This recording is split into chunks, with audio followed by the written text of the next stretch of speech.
Welcome back guys to part 3 and the final part of this 3-part Marina Bay golf vlog. What better way to start this final part than with the signature part 3 hole 13. It's a little island green part 3 which are always fun to play. Today the pin position is in front, so we know that we cannot be short of this pin. It's playing 122 yards, but like I said, we cannot be short, so I have a club that goes around 125, which is a very comfortable club and distance for me, so I'm going ahead with that shot knowing that if anything I will be past rather than short of the pin.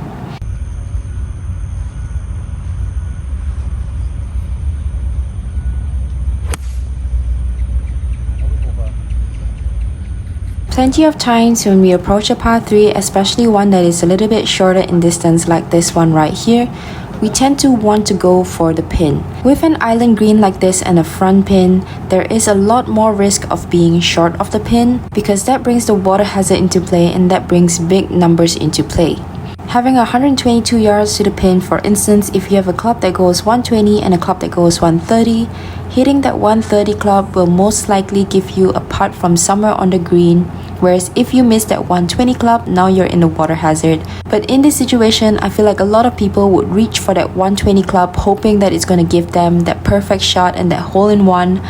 So unless you're really at your peak today and you feel like it's a hole that you are very comfortable knowing that you're gonna pure that shot and you really want to go for that hole-in-one, every now and then it's fine to go for it. If not, put yourself on the green, walk away with a 2-putt par and move on to the next hole and try again.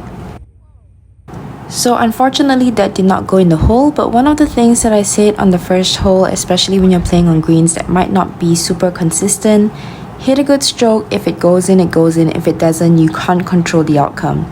I felt like I hit a good stroke there, so I wasn't too upset about missing that birdie putt.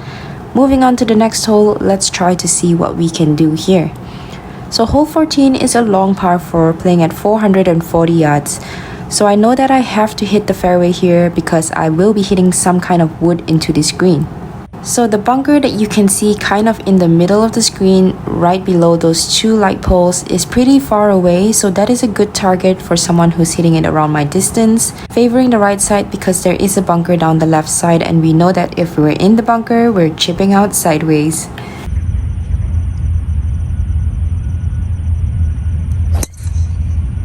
Good shot. So we successfully hit the fairway. Like I said, I was going to have some kind of wood into this green. From this angle, I could not really tell what was past the pin, but the pin looked like it was pretty far behind and it looked like the green was sloping away past the pin. So I was really trying to keep this below the hole. I don't know if you can tell, but it kind of started raining, so I knew that with this little sprinkle and with the conditions of the golf course, I wasn't going to get much run, especially with my 7 wood because it comes out pretty high. So I knew that I could be pretty aggressive with this shot here, just taking dead straight aim at the pin and hoping to hold the green.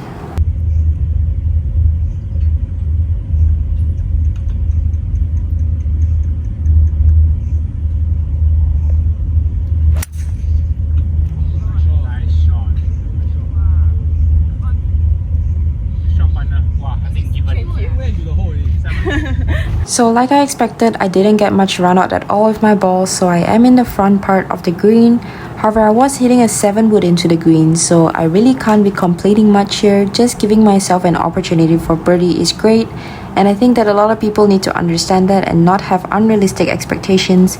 If you have a long club into the green, go for the green. If not, find a spot of which you can miss the ball and still believe yourself in a good position. You already know it's a long hole, it's going to be a difficult hold, so just try to make it as easy as possible for yourself.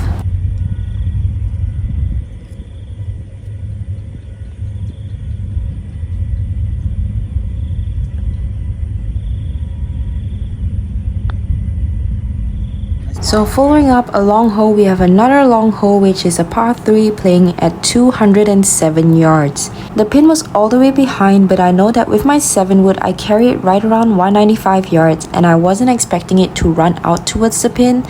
So I know that it's going to be quite substantially short if I hit that 7 wood, and I hit it pretty high and it was into the wind as well in this hole.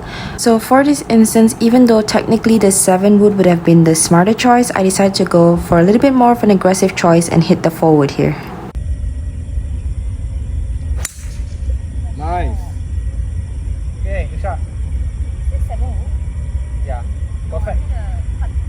So I ended up just staying on the green, which is why I said in the previous clip that the 7 wood would have been the smarter choice, because it would have left me somewhere in the middle of the green. Hitting this 4 wood was definitely more aggressive, and even without much run out, I'm already in the back portion of the green. However, on the tee box, I just felt much more comfortable hitting that 4 wood as a cut shot versus trying to hit that 7 wood hard.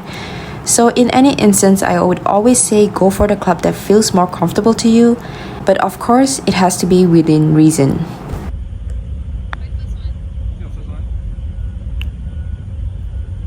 Expensive golfer,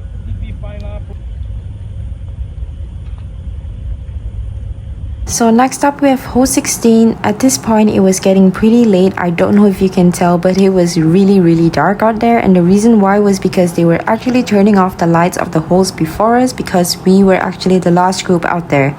So we were really trying to kind of rush through this hole so that we can finish the entire round. We had about 30 minutes to finish 3 holes, and this included 2 par 5s. So there might be some shots where I had no idea how far it was to the pin. Just keep in mind that we were playing with a little bit of a rush here, so yeah, that is why. So with this par 5, I'm basically just aiming down the center of the fairway. Nice. So with this second shot here, you can't see the green, so I had no idea where I had to go. The instruction that I was given was to aim it over that center bunker and just hit it straight there. So I was really just trying to make sure that I hit this ball well enough that it was going to be able to carry that bunker easily, and making sure that my direction was correct. I wonder if you guys have ever been in similar situations where you can't tell where the hole is and you're just told to hit a certain direction.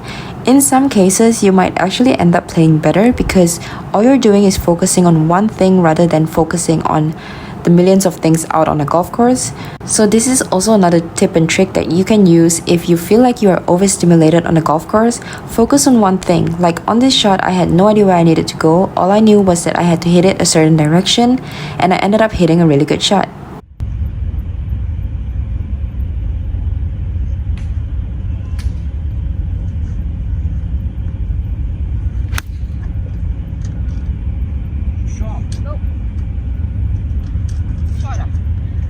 Win, not enough. Oh,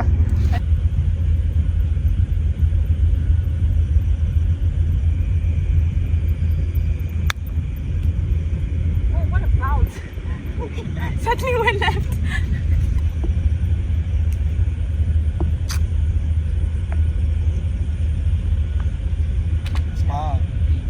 So next up is hole 17, a very interesting par 4. It's not a very long par 4. I think that if you were actually to play this par 4 strategically, you should not be hitting a driver. You should just hit something short of that right bunker, because you cannot go past that right bunker. You're going to go in a hazard if you do. And if you hit it left, there is not much space left, because there is a big chance you're going to be blocked by those trees on the left side. And it is about a 45-degree dogleg left, so the tendency is to kind of favor the left side because you're trying to avoid the right bunker, but if you go too far left, you're going to be blocked by those trees. So I hit it pretty much down the only line that I could have hit without being blocked by the trees. I ended up being just above this kind of weird slope platform. So I did not know how far I was hitting here. I was just judging this based off feel. Like I said, was kind of rushing, so I would estimate that this was around 60-ish yards, and the pin was tucked in the corner again. So this again was not a very easy chip, and that's why I would also recommend hitting something shorter for this hole if you were to play it better, because it would also give you a fuller shot into this green, which is going to be easier for you to stop the ball.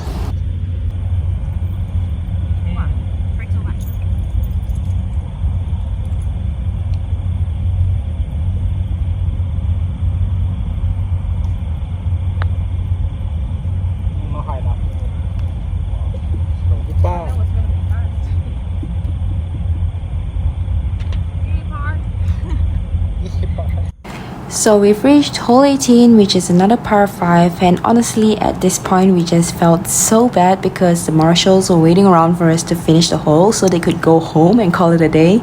So we were really just trying to get through this hole. I missed the tee shot but missed it in a perfect spot that I was in between the two bunkers, so I got really lucky there. For this layup shot, I didn't really know where I should be going. We're just trying to make it through this hole. But honestly, I'm so happy that we were able to finish all 18 holes. If we were to go by the timing, we would probably have to stop at around hole 15 or 16. So it was really awesome to be able to finish all 18 holes here in Marina Bay. And it's so sad that this golf course is going to be reclaimed by the government. So if you guys want an opportunity to go play here and play night golf here, it's still open till June of 2024. So make sure you guys grab this opportunity to play this golf course if you guys are ever in Singapore. It is a great track, well maintained for a public golf course, and I'm sure you guys are going to enjoy it. And it's definitely an experience with a par 6, an island green, and with night golf. So I hope you guys enjoyed this vlog. Don't forget to like it if you did, subscribe to my channel, and I look forward to seeing you guys in the next one. Yay! Alright. Let's go!